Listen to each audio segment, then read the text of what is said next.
Welcome to CC, the Classic Car Show. In this episode, we get under the hood of a 1959 Chrysler Royal to find out what you need to do to keep it on the road.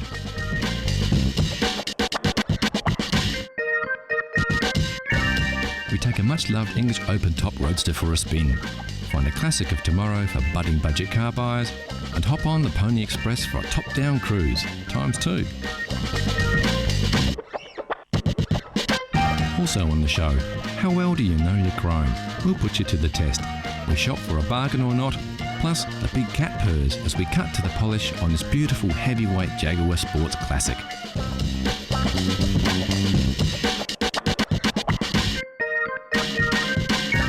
So sit back and strap in for another exciting ride on the rambling road that is CC, Classic Cars.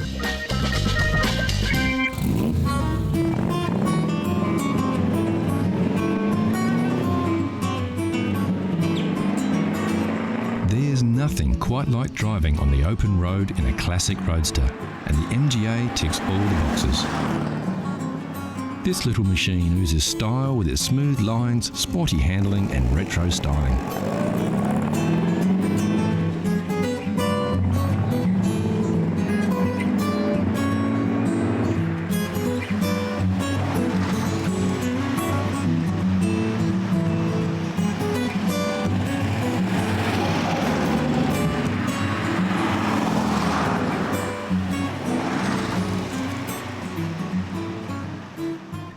Over 103,000 MGAs were produced by the British Motor Corporation between 1959 and 1962. All but just over 5,000 stayed in England, with the other cars shipped across the globe. So many of these vehicles were sold abroad that to this day the MGA is still the most exported UK-built car. The MGA is considered by many to be the pinnacle of styling from BMC, with its classic shape and combination of class and speed oozing from its inspired design. On the road, the MGA feels like a rocket. This feeling is in most part a result of the responsive handling, direct steering and driving position, which is very low to the ground. Of course, like many sports cars of the era, the driver is not cocooned in a heavy padded seat, surrounded by gadgets, spongy suspension and power steering. These vehicles are more like being in the cockpit of a war-era fighter plane. Simple driver comforts, necessary instrumentation, direct controls and a tight squeeze. And when we say tight squeeze, we mean it. If you are over 6 feet tall or you have shoulders wider than your average English aristocrat, you won't have much fun driving or extracting yourself from this roadster.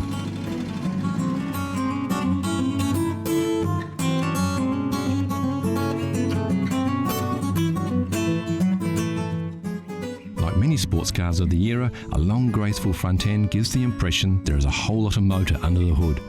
The driving position is set back, literally behind the motor, with the trunk or boot rolling back down to the rear. Sometimes looks can be deceiving though, and many enthusiasts consider the MGA to be severely underpowered, taking the sport out of the sports car. The engine in the original model was a 1500cc pushrod power plant, which produced about 68 horsepower. The same engine used in the Austins, Morrises and Wolseleys of the era. This actual car is one of the few 1600cc models manufactured, which boasts 93 horsepower, much more respectable for a roadster. Apart from the very rare twin cam power plant, there were only ever just over 2,000 built. This is as grunty as an MGA gets.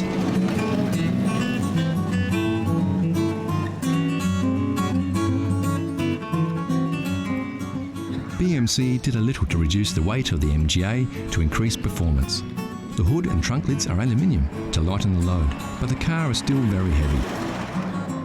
Surprisingly, the floor of these classics are made of timber.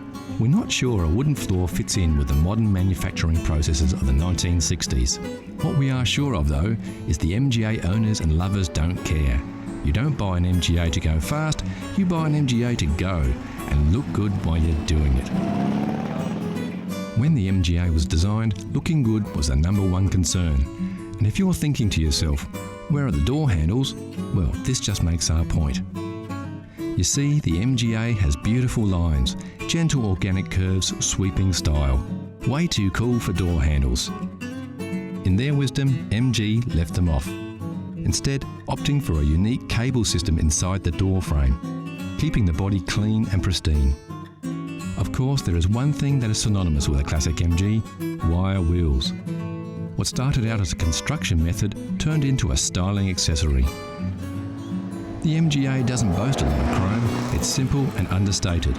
The curves do the talking, and the wheels ground the whole package as one of class, style and power.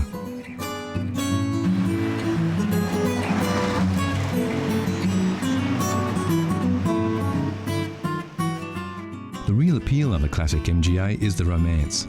The romance of rolling through the countryside, wind in your hair, wire wheels rotating under you, turning heads with your very stylish and fun machine. It's the same for all classic car lovers. For devotees of the MGA, it doesn't get better than this, and we're inclined to agree.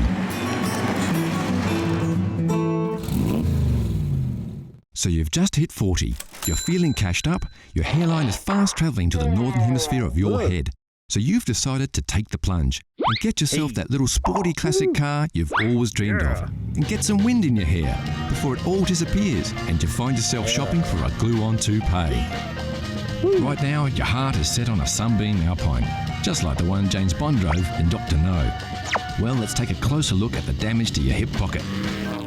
There were several models of the Alpine produced between 1959 and 1968. The body shape didn't differ much between models, only performance. We've been looking around, and as far as classic cars go, the Alpine could be considered an entry-level classic. Of course, the prices vary, but generally at any one time there are a few on the market to choose from. This 1963 restored Series 2 unit in the UK was on the market for the princely sum of $9,000 US, or £5,500. It's restored and looks pretty good. It does lack a little grunt, being the early model. For about $7,000 or around £4,000, you can slide into this restored 65 Series 3 Alpine. We found this 1967 Series 5 model for an ambitious $15,000 or around £9,000. The engine was replaced with a 2300cc Mitsubishi power plant. Pricey, not stock, but it may have enough juice to get you and your new hairpiece to where you want to go. There are usually stacks of Alpines on the market, so if the Sunbeam Alpine is your classic passion, get hunting. They won't be hard to find. Here's a challenge for all you classic car fans. Know Your Chrome gives you a peek at some close-ups of classic chrome. Look at the shapes. Do you recognise the lines? Can you tell which car sports this shiny styling? It's too early for clues, but we can tell you it's a car. It's a classic and it's very, very cool. Look closely and we'll give you more hints later in the show. Next on CC, the Classic Car Show, we meet a big black cat, some tips for classic car owners, and we take a pony ride.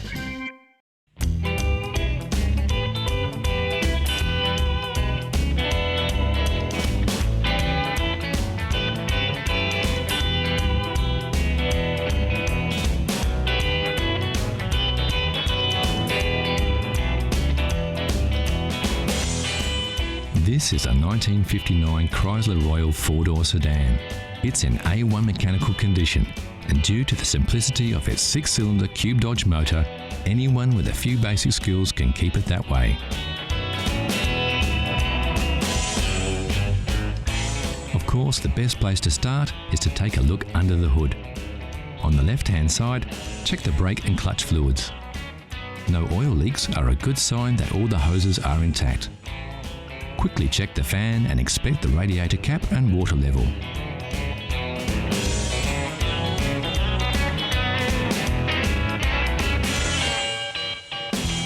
Now take a look from the other side. Check the oil level with the dipstick, then the spark plugs and cables. Inspect the battery terminals to see if they're tight and free from any corrosion. Ensure the top radiator hose is nice and tight and that the fan belt is taut and has no cracks in it. The leads and wires to the distributor cap and starter motor should also be tight. The distributor cap should be clean and high tension leads all in place. Okay, the engine looks good to go, so always fire her up just to make sure she sounds as good as she looks.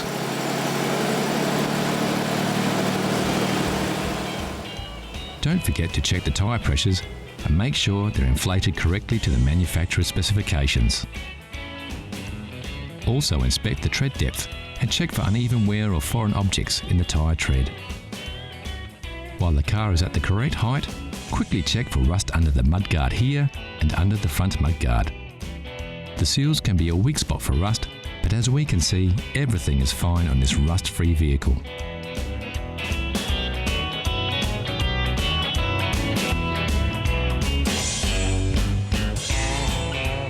So that's about it. A few simple maintenance checks should keep your Chrysler Royal in great condition for another 50 years. And the best thing of all is that you can roll up your sleeves and do it all yourself. Yep, there's only one thing better than the smell of aging leather, and that's the smell of engine grease on your hands.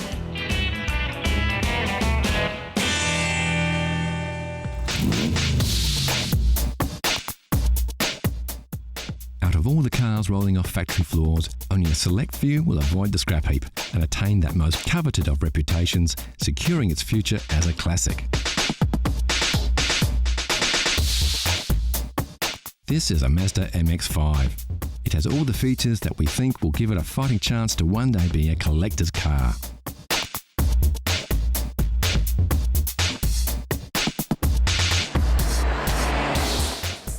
This classic of tomorrow gives you the feeling of the traditional open-top roadster with the modern comforts and technological improvements of today.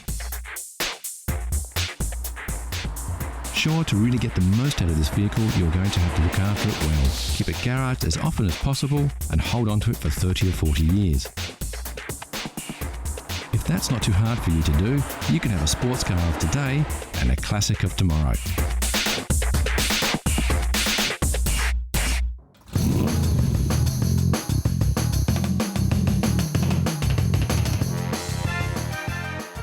Jaguar has produced a series of elegantly styled and remarkably quick sports cars since the end of World War II, and incredibly, it's a lineage that still continues to this day.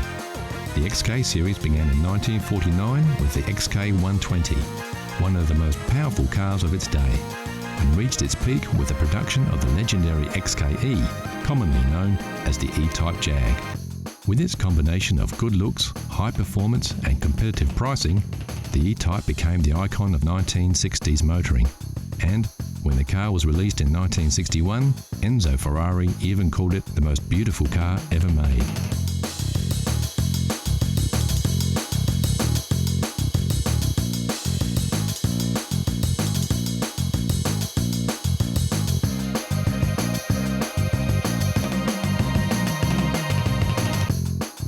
Take a closer look at the E-Type and you'll discover it's the heart and soul of another beast that makes this big car purr, and that's the XK150.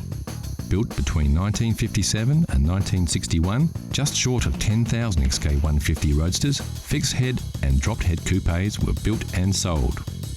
It was distinctively different from its predecessor, the XK140, with its curved one-piece windscreen, wider grille and high wing line along the sides.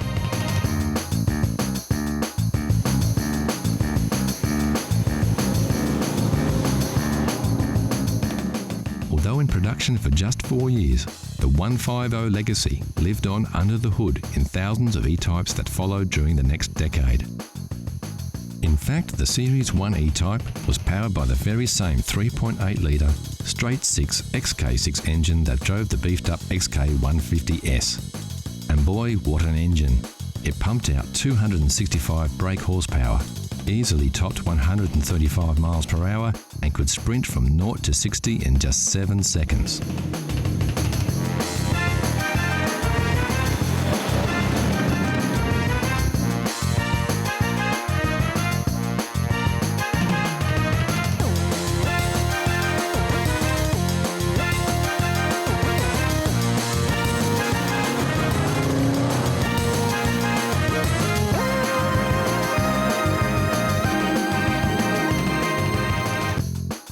When the 150 launched in 1957, standard equipment included a 3.4-litre twin cam, capable of over 130 miles per hour. But in February of '59, Jaguar added a chrome S insignia, along with triple SU carburetors, a dual exhaust system, beefed up suspension and larger disc brakes. And the 150 didn't just pack a punch under the hood. It came with a beautiful interior that featured stylish leather throughout. Roll-up windows and door handles were also new features, which until then were not considered essential equipment on sports cars of the day. And the result was a combination of excellent performance and handling with a level of comfort and luxury rarely seen in sports cars of the period. The long flowing lines of the hood hinted at what was to come a decade later with the sleek new styling of the E-Type. But its front end, unlike its successor, maintained a traditional look with classic round headlights, the vertical chrome grille, and of course the famous Jaguar badge. The tail end of this Jaguar is arguably even more beautiful than that of an E-Type with its exceptional chrome detailing. And then there's those familiar twin chrome exhausts that remind us of the raw power hidden beneath this graceful exterior and of the XK heritage.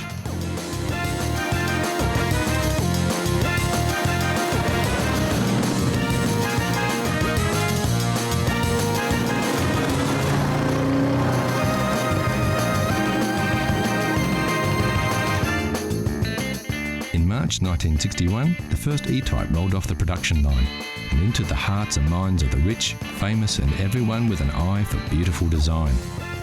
And its predecessors, including the 150, were quickly forgotten.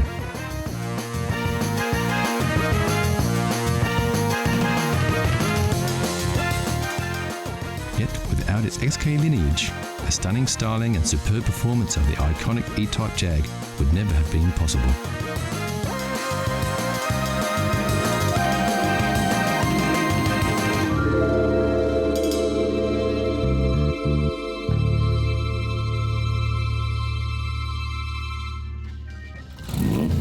So how well did you go with your first peek? How well do you know your chrome?